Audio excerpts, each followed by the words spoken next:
We have a broadband loan and loan guarantee program. Rural development has. It hasn't been fully utilized. I know in Vermont we have a $100 million fiber to the home project that could go into effect immediately if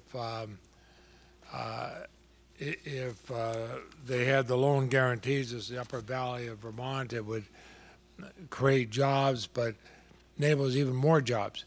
It can't be like the old days before rural electrification. I told you I still remember my grandparents telling me in Vermont when they first turned a light switch on.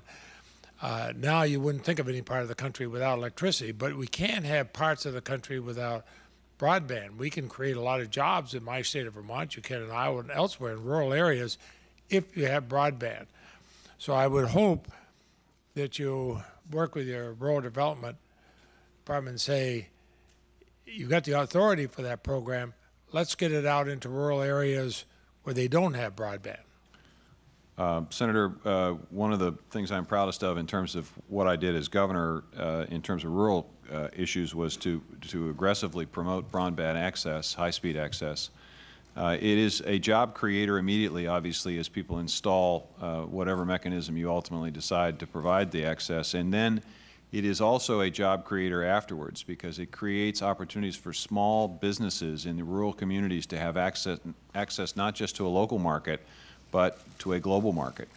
And that's the power of it. That's the beauty of it. And you know, people often don't realize how significant rural communities can be in relationship to urban centers. I mean, we deal with traffic congestion, we deal with population increases in urban centers.